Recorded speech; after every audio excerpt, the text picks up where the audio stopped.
सम्मानित साथियों, नमो बुद्धाय, जय भीम। हमेशा की भांति एक बार आ गए हैं डॉक्टर अंबेडकर संदेश। डॉक्टर अंबेडकर संदेश नियमित तौर पर आपको मिलता है आवाज का ऑफिशियल यूट्यूब चैनल के माध्यम से। डॉक्टर अंबेडकर संदेश का मतलब है कि बाबा साहब का क्रांतिकारी स्पीच, बाबा साहब के द्वारा इस समय आज का जो स्पीच की हम बात करने वाले हैं वो हम बात करेंगे यहाँ पर 25 दिसंबर 1927 को बाबा साहब महार सत्याग्रह का आंदोलन करते हैं। और ये सत्याग्रह का आंदोलन है क्या, आखिर इस आंदोलन का उद्देश्य क्या है, हम आपको बता दें। बाबा साहब के ही शब्दों में हम आपको आज बताने वाले हैं कि महार सत्याग्रह जो आंदोलन किया गया था बाबा साहब, वो आज पूरी तरह से क्लियर हो जाएगा, किसी तरह का कोई कन्फ्यूजन नहीं। बाबा साहब के इस शब्दों में हम आपको बताने वाले हैं कि महार की जो तालाब का आंदोलन किया था, क्या वो पानी पीने का आंदोलन था या कुछ और था, ये भी चीज़ आज हम बताने वाले हैं बाबा साहब के ही शब्दों में। तो आज का डॉक्टर अंबेडकर संदेश इसलिए बहुत खास होने वाला है क्योंकि बाबा साहब कहते हैं कि जो कौम अपना इतिहास नहीं जानती वो भविष्य का निर्माण नहीं कर सकती, अपना इतिहास नहीं बना सकती। इसका तात्पर्य ये है कि इतिहास यदि जानना है तो बाबा साहब के स्पीचेज को जानना होगा, बाबा साहब के साहित्य को पढ़ना होगा। और ये आवाज़ का ऑफिशियल यूट्यूब चैनल के माध्यम से डॉक्टर अंबेडकर संदेश, ऐसा ही क्रांतिकारी संदेश बाबा साहब का हुबहू स्पीच या बाबा साहब की राइटिंग्स, बाबा साहब की कार्य योजना, ये सब कुछ समय समय पर आपके बीच प्रस्तुत करता रहता है आवाज़ का ऑफिशियल के माध्यम से। सम्मानित साथियों, आज का डॉक्टर अंबेडकर संदेश बहुत खास होने वाला है। आपसे विनम्र अनुरोध है कि इस वीडियो को अंत तक जरूर देखिएगा, बिल्कुल स्किप मत कीजिएगा, क्योंकि आज हम लेकर आए हैं बड़ा संदेश। महार सत्याग्रह की पूरी स्पष्ट रूपरेखा आपके समक्ष हम प्रस्तुत करने वाले हैं। बाबा साहब के शब्दों में ही A to Z शब्द बाबा साहब के ही होंगे और ये प्रस्तुतिकरण है बाबा साहब डॉक्टर अंबेडकर संपूर्ण वाङ्मय खंड 38 से। और हम आपको बता दें, ये प्रसारित किया जा रहा है स्थान Buddha Bodhisattva Ambedkar international centre, BBIC, Sarnath, Varanasi, राज्य उत्तर प्रदेश, देश भारत के सौजन्य से। विषय पहले ही क्लियर है, महार सत्याग्रह परिषद और बाबा साहब डॉक्टर अंबेडकर संपूर्ण वाङ्मय खंड 38 का ये जो बाबा साहब का है महार सत्याग्रह के संबंध में जो विषय है, इसका तीसरा दिन यहाँ पर है। अगर हम देखें, तीसरा भाग है। पेज नंबर 101 से लेकर 104 तक हम उपस्थित हो चुके हैं। संपूर्ण वाङ्मय का अवलोकन आप भी कर सकते हैं। खंड 38 का लिखा है, मुंबई के लोग समय से महार पहुंच नहीं पाए थे, इसलिए और कुछ अन्य कारणों से परिषद के तय कार्यक्रमों में फेरबदलाव करना पड़ा।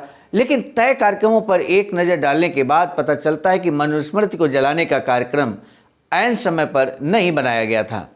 बाद में किए गए बदलावों के अनुसार शाम करीब 4 बजे कार्यक्रमों की शुरुआत हुई। ये 25 दिसंबर 1927 का घटनाक्रम हम आपको बता रहे हैं। पूरी कार्ययोजना कल ही हमने आपको बता दिया था। शुरुआत में बच्चों ने ईस्ट वन गाया, उसके बाद सत्याग्रह कमेटी के सचिव श्री शिवतरकर ने श्रीधर बलवंत तिलक, डॉक्टर पुरुषोत्तम सोलंकी, MLC के सहानुभूति व्यक्त करने वाले तार और पत्र पढ़कर सुनाए। उसके बाद तालियों की गड़गड़ाहट के बीच कमेटी के अध्यक्ष बाबा साहब डॉक्टर भीमराव अंबेडकर ने अपना भाषण पढ़कर सुनाया।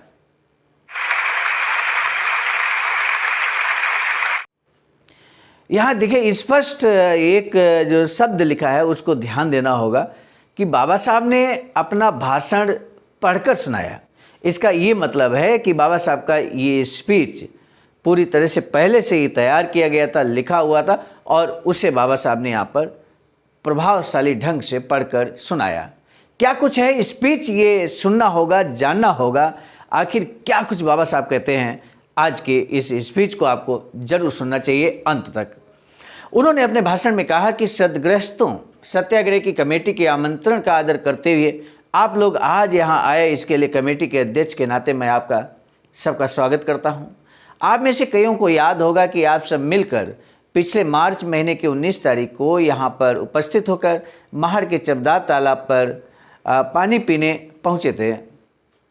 तो ये बाबा साहब ने याद दिलाया 19 तारीख, यानी कि 19 तारीख का मतलब 19 मार्च 1927 को जो चबदार तालाब का आंदोलन किया गया था, पानी पीने का आंदोलन, पानी भरने का आंदोलन किया गया था, उसकी याद बाबा साहब दिला रहे हैं। कहते हैं उस वक्त महाड़ के लोगों ने भले ही हमें पानी भरने से नहीं रोका, लेकिन बाद में मारपीट कर एहसास कराया कि इस काम पर उन्हें आपत्ति है। उस मारपीट का अंत जिस तरह से होना था उसी तरह हुआ। मारपीट करने वाले इस परस लोगों को 4-4 महीनों तक जेल की सज़ा मिली थी। आज भी लोग जेल में हैं। यदि पिछले मार्च को हमारे काम में रुकावट नहीं डाली जाती तो साबित हो जाता है कि इस तालाब पर पानी भरने का हक हमें भी है। ये बात स्पष्ट लोग भी मान जाते तो आज हमें ये कार्यक्रम नहीं करना पड़ता। दुर्भाग्य से ये हो नहीं पाया, इसलिए आज की इस सभा का आयोजन करना पड़ा है। महाड़ का ये तालाब सार्वजनिक है। महाड़ के इस प्रश्न लोग इतने समझदार हैं कि वे खुद इस तालाब का पानी भरते हैं, ऐसा नहीं है। अपितु मुसलमान आदि अन्य धर्म के लोगों को भी यहाँ से पानी ले जाने के लिए वे मना नहीं करते। सो मुसलमान आदि परधर्मी लोग भी यहाँ से पानी भर कर ले जाते हैं। मानवों से कनिष्ठ माने गए पशु पक्षी आदि जीवों को भी इस तालाब पर पानी पीने की मनाही नहीं है। इतना ही नहीं, अस्पृश्यों द्वारा पाले गए जानवरों को भी वे यहाँ पानी पीने देते हैं। स्पृश्य हिंदू लोग इस प्रकार दया का मान रूप मायका है। वे कभी हिंसा नहीं करते, किसी को परेशान नहीं करते। खाना बनाते समय कौवा आए तो उसे खाने वाले हाथ से न भगाने वाले कृपण या स्वार्थी लोग भी वे नहीं हैं। साधु संतों और याचकों की संख्या में आई बढ़ोतरी उनके दातृत्व का जीता जागता उदाहरण है, सबूत है। परोपकार ही पूर्ण है और पर पीड़ा ही पाप है, इस सिद्धांत के अनुसार उनका बर्ताव है। इतना ही नहीं, किसी ने अगर दुख दिया तो उसे चुपचाप सहना चाहिए। इस कहावत के अनुसार उनका भागवत धर्म है। इसीलिए वे गाय की तरह निरुपद्रवी प्राणी के साथ जिस तरह दया भाव से पेश आते हैं, उसी तरह सांप जैसे उपद्रवी कृमि कीटों की भी वे रक्षा करते हैं। अर्थात वे सर्वभूति एक आत्मा वाली बात को अपना शील बनाए हुए हैं। ऐसे स्पृश्य लोग अपने ही धर्म के कुछ लोगों को उसी चबदार तालाब का पानी लेने से मना करते हैं। तब ये सवाल मन में आता है कि वे हमें ही भला क्यों मना करते हैं। इस सवाल का जवाब सब लोग ढंग से सोचें, ये बहुत ज़रूरी है। उसके बगैर आज की सभा का महत्व तो आपको ठीक से समझ नहीं आएगा, ऐसा मुझे लगता है। हिंदुओं में शास्त्र के अनुसार 4 लेकिन रूढ़ियों के अनुसार 5 वर्ण हैं। ये बड़ी बात यहाँ पर बाबा साहब कहते हैं, हिंदुओं में शास्त्र के अनुसार तो 4 हैं लेकिन रूढ़ियों के अनुसार यहाँ 5 वर्ण हैं। आखिर वो कौन से 5 वर्ण हैं जानना होगा। बाबा साहब कहते हैं ब्राह्मण, क्षत्रिय, वैश्य, शूद्र, ये 4 तो शास्त्रों के अनुसार हैं और 5वां जो रूढ़ियों के अनुसार है वो अतिशूद्र बना दिया गया। हिंदू धर्म के इन नियमों में से पहला नियम वर्ण व्यवस्था का है। उसी धर्म के दूसरे नियम के अनुसार वर्ण असमान दर्जे के हैं, एक से दूसरा हल्का, इस तरह उसकी रचना और क्रम है। इन नियमों के कारण केवल दर्जे तय हुए हैं, ऐसा भी नहीं है कौन किस दर्जे का है ये पहचान में आए, इसलिए हर वर्ण की सीमाएं तय की गई हैं। हिंदू धर्म में बेटी बंदी, रोटी बंदी, लोटा बंदी और मिलने जुलने पर पाबंदी आपसी सहवास की सीमाएं हैं, ऐसा लोग समझते हैं। लेकिन उनकी ये समझ अधूरी है, क्योंकि ये पाबंदियां मेल मिलाप की सीमाएं तो हैं ही, लेकिन मूलतः भी असमान दर्जे के लोगों को उनका दर्जा दिखाने के लिए बनाई गई हैं। अर्थात मिलने जुलने की सीमाएं असमानता के चिन्ह हैं। जिस तरह सिर पर मुकुट पहने हुए राजा को राजा माना जाता है, हाथ में धनुष हो तो उसे क्षत्रिय माना जाता है, उसी तरह जिनके पास इनमें से कोई कोई इन 5 बंदी का कोई भी बंधन मर्यादा ना हो, वह वर्ग सर्वश्रेष्ठ माना जाता है। इन 4 बंदों ने जिसे पूरी तरह जकड़ा हुआ है उस वर्ग का दर्जा सबसे हीन माना जाता है। ये बंदी कायम रखने के लिए जो कोशिश की जाती है वह केवल इसलिए की जाती है क्योंकि धर्म के कारण जो असमानता निर्माण हुई है वह उनके कारण टूट जाएगी और उसकी जगह समानता स्थापित होगी। महाड़ के लोग अस्पृश्यों को चबदार तालाब का पानी पीने नहीं देते, वह इसलिए नहीं कि उनके छूने से पानी सड़ जाएगा या भाप बनकर उड़ जाएगा। अस्पृश्यों को तालाब का पानी पीने न देने के पीछे जो वजह है वह ये है कि धर्मशास्त्रों ने जिन जातियों को असमान करार दिया है उन जातियों को वे अपने समान मानने के लिए तैयार नहीं है। इस निष्कर्ष पर बाबा साहब पहुँचे हैं कि यहाँ पर जो अधिकार हम मांग रहे हैं पानी पीने का, पानी छूने का, वो अधिकार हमें क्यों नहीं दे रहे हैं, जबकि जीव जंतुओं को देते हैं, मुसलमानों को देते हैं, सिखों को देते हैं, हर धर्म के लोगों को देते हैं। यहाँ तक कि अस्पृश्यों के जो जानवर हैं, कुत्ते, बिल्ली, घोड़ा, बकरी, ये इन जानवरों को भी पानी पीने देते हैं, लेकिन अस्पृश्यों को पानी छूने नहीं देते। आखिर क्यों, ऐसा क्यों है? तो बाबा साहब कहते हैं कि चूंकि उनके धर्मशास्त्रों में जिन जातियों को असमान करार दिया गया, इन जातियों को, अस्पृश्यों को असमान करार दिया गया, और ऐसे में उन जातियों को भी समान मानने के लिए तैयार नहीं है। ये निष्कर्ष पर पहुंचे हैं। आगे क्या कुछ है? बाबा साहब कहते हैं कि सज्जनों, हमारी इस लड़ाई का, संघर्ष का जो भावार्थ है, आशय क्या है, ये तो इस बात से आप समझ ही गए होंगे। सत्याग्रह समिति ने आपको चवदार तालाब का पानी पीने के लिए बाहर बुलाया है, ऐसी बात बिल्कुल नहीं है। हम और आप चवदार तालाब का पानी पीकर अमर हो जाएंगे, ऐसा भी तो नहीं है। सम्मानित साथियों, यहाँ बहुत बड़ा संदेश, हमने वीडियो को स्टार्टिंग में इसीलिए कहा था कि आज बहुत बड़ा संदेश आपको मिलने वाला है। जल्दी तौर पर हम लोग समझ लेते हैं कि महाड़ का तालाब का आंदोलन बाबा साहब ने किया था, पानी पीने के लिए किया था। अब विचार कीजिए, चवदार तालाब का आंदोलन बाबा साहब ने 1927 में किया, 19 और 20 मार्च से 1927 को किया था। तो क्या इससे पहले हमारे वहाँ के लोग, महाड़ के लोग, क्या बिना पानी के प्यासे मर रहे थे? ऐसा तो नहीं है, पानी तो पी रहे थे ना वो। लेकिन मामला यहाँ पर क्या है, बाबा साहब उसी को बारीकी से बताने की कोशिश करते हैं कि हमने आज सत्याग्रह के लिए इसलिए नहीं बुलाया है कि अब तक हमें पानी पीने को नहीं मिला तो अब हम पानी पीने का आंदोलन करेंगे। नहीं, ये बात ही नहीं है। बात समानता और असमानता की है। बाबा साहब कहते हैं और आज तक चवदार तालाब का पानी पिए बगैर भी हम जिंदा हैं ही। चवदार तालाब पर जाना है तो सिर्फ उसका पानी पीने के लिए नहीं जाना है। हम वहाँ जा रहे हैं तो ये साबित करने के लिए जा रहे हैं कि हम भी औरों की तरह इंसान ही हैं, यानी कि ये सभा समानता की लड़ाई का बिगुल बजाने के लिए ही बुलाई गई है। सत्याग्रह, महाड़ सत्याग्रह के नाम से प्रसिद्ध ये घटनाक्रम, यहाँ पर बाबा साहब कहते हैं समानता की लड़ाई का बिगुल बजे, पूरे देश दुनिया के सामने हम कैसे भारत की स्थिति को ओपन करते हैं, ये उद्देश्य है यहाँ पर बाबा साहब का, कि किस तरह से एक हिंदू धर्म के लोग अपने ही हिंदू भाइयों को किस तरह से अलग समुदाय के रूप में स्थापित किए हैं, अस्पृश्य के रूप में।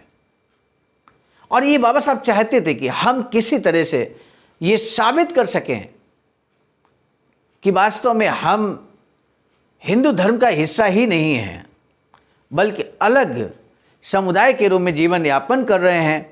और ये यहाँ पर इस तरह घटनाक्रम से, जिस तरह से चवदार तालाब का पानी पीने के लिए अस्पृश्य लोग गए और वहाँ से जब वापस आ रहे थे तो किस तरह से खून खराबा किया गया हमारे लोगों के साथ में, बाबा साहब कहते हैं। तो इसका तात्पर्य क्या है, इसका भावार्थ क्या है, इसका आशय क्या है, ये बात स्पष्ट है। बाबा साहब कहते हैं इस दृष्टिकोण से यदि हम इस सभा के बारे में सोचेंगे, विचार करेंगे तो हर किसी को यकीन होगा कि यह अपूर्व है। आज जो हालात हैं उसका अगर हमें तोड़ चाहिए तो वह भारत में हमें कहीं नहीं मिलेगा। इतिहास में इस तरह की सभा का उदाहरण ढूंढना होगा तो हमें फ्रांस का इतिहास खंगालना होगा। इसीलिए मैंने कहा था कि इतिहास जानना है तो बाबा साहब डॉक्टर भीमराव अंबेडकर के स्पीचेज और उनकी राइटिंग्स को हमें पढ़ना होगा, समझना होगा। पढ़ने के लिए वक्त नहीं है, आते जाते आप वीडियो को सुन सकते हैं। और इसलिए ये डॉक्टर अंबेडकर संदेश वीडियो के रूप में आपके समक्ष प्रस्तुत किया जा रहा है, ताकि जब पढ़ने के लिए समय वक्त ना हो आपके पास तो आप सुन सकें, इतिहास को जान सकें। और एक बार बाबा साहब यहाँ इतिहास बताने की कोशिश करते हैं कि इस तरह का जो घटनाक्रम हमारे भारत के अंदर हम कर रहे हैं, सत्याग्रह हमारे सभी भाई बंधु मिलकर कर रहे हैं, तो ऐसा ही एक आंदोलन फ्रांस में हुआ था, उसका इतिहास बताते हैं बाबा साहब। क्या कुछ इतिहास है और क्या यहाँ पर कम्युनिकेशन, क्या यहाँ पर कॉम्बिनेशन बनेगा भारत के इस आंदोलन सत्याग्रह, महाड़ सत्याग्रह आंदोलन का फ्रांस की क्रांति के साथ में। आइए देखते हैं। बाबा साहब कहते हैं 138 साल पहले फ्रांस के 16वें लुई राजा ने 24 जनवरी 1789 के दिन एक आदेश पत्र निकालकर अपने राज्य की प्रजा के प्रतिनिधियों की एक ऐसी ही सभा बुलाई थी। कुछ इतिहासकार इस फ्रेंच राष्ट्रीय सभा को बुरा भला कहते हैं। उनका आरोप है कि इस सभा ने फ्रांस देश के राजा और रानी को फांसी चढ़ाया, ऊंचे वर्ग के लोगों को जान मुट्ठी में दबाकर भगाने के लिए विवश किया और उनके कत्ल किए। बचे हुओं को देश निकाल दिया गया, अमीरों की धन संपदा पर कब्जा किया गया और 15 सालों से अधिक समय तक पूरे यूरोप में गृह कलह मचाए रखा। मेरी राय में उनके ये आरोप गलत हैं। इतना ही नहीं तो ऐसे इतिहासकारों को फ्रेंच राष्ट्रीय सभा ने जो कार्य किया है उसका सही मर्म समझ नहीं आया, यही कहना पड़ेगा। ऐसा नहीं कि इस सभा के कारण केवल फ्रांस का ही कल्याण हुआ है, पूरे यूरोप का कल्याण हुआ है। आज यूरोपीय राष्ट्रों के पास सुख समृद्धि यदि है तो उसकी एकमात्र वजह यह है कि 1789 में हुई क्रांतिकारी फ्रेंच राष्ट्रीय सभा ने सामाजिक संगठन के जो सिद्धांत अस्त व्यस्त और निर्मल स्वरूप बनाए हुए हैं उसे पुनः फ्रेंच राष्ट्र के सामने रखें और ज़बरदस्ती उन पर थोपे गए और बेही सिद्धांत यूरोप ने माने और उनके अनुसार आचरण में लाने का कार्य किया। इस फ्रेंच राष्ट्रीय सभा का महत्व और उसके सिद्धांतों की महत्ता उपयोगिता समझने के लिए तत्कालीन फ्रेंच समाज की स्थितियों को जानना बेहद ज़रूरी है। हमारा हिंदू समाज वर्णाश्रम धर्म के आधार पर बना है, ये हम सब जानते हैं। सन 1789 में इसी तरह की वर्णाश्रम व्यवस्था फ्रांस में भी थी। फर्क सिर्फ इतना था कि फ्रेंच समाज केवल 3 वर्णों तक सीमित था। देखिए, नई बात यहाँ पर निकल कर आई है। अभी तक हम यही सोचते थे कि वर्ण व्यवस्था सिर्फ भारत में है। बाबा साहब कहते हैं कि इस तरह की वर्ण व्यवस्था फ्रांस में भी थी, लेकिन वहाँ पर सिर्फ 3 वर्ण बनाए गए थे और हमारे भारत में 5 वर्ण बना दिए गए। हिंदुओं के समान फ्रेंच समाज में ही ब्राह्मण धर्म था, समाज में भी ब्राह्मण वर्ण था, क्षत्रिय वर्ण भी था। हालांकि फ्रेंच समाज में वैश्य, शूद्र और अतिशूद्र इस तरह अलग अलग वर्ण किए बिना इन तीनों को मिलाकर एक तृतीय वर्ग बनाया गया था। ये फर्क बहुत ही गौड़ है। महत्वपूर्ण बात यह है कि हिंदू समाज और फ्रेंच समाज, इन दोनों समाजों में वर्ण व्यवस्था एक सी थी। वर्ण व्यवस्था के कारण 2 वर्णों के बीच पैदा होने वाली भिन्नता ही इन 2 समाजों की समानता नहीं थी, तो वर्ण व्यवस्था के बीच होने वाली असमानता भी एक सी थी। फ्रांस में असमानता का स्वरूप थोड़ा अलग था। वहाँ वर्णों के बीच असमानता थी और वह बेहद ज़्यादा थी। ध्यान में रखने वाली बात यह है कि आज यहाँ हो रही इस सभा में और 5 मई 1789 को फ्रांस के वर्साय में हुई फ्रांसीसी लोगों की क्रांतिकारी राष्ट्रीय सभा में बहुत अधिक समानताएं हैं। क्रमशः क्या कुछ समानताएं हैं, ये बताने के लिए आपको अगले वीडियो का इंतजार करना होगा। वर्साय में हुई जो फ्रांसीसी लोगों की जो क्रांतिकारी राष्ट्रीय सभा है, और यहाँ पर बात क्लियर कट कही जा रही है कि ध्यान में रखने वाली बात यह कि आज यहाँ हो रही जो सभा, यानी कि जो महाड़ में सभा हो रही है, जो 5 मई 1789 को जो फ्रांस में सभा हुई थी, वर्साय में जो संधि हुई थी, आखिर इन दोनों में समानता क्या है? तो इसके लिए अगले वीडियो का आप इंतजार कर रहे हैं। हम जल्द ही लेकर वो वीडियो आएंगे, लेकिन हम इससे पहले कि हम इस डॉक्टर अंबेडकर संदेश को, आज के डॉक्टर अंबेडकर संदेश को समाप्त करें, आपने महसूस किया एक बड़ा संदेश यहाँ पर आपको मिला।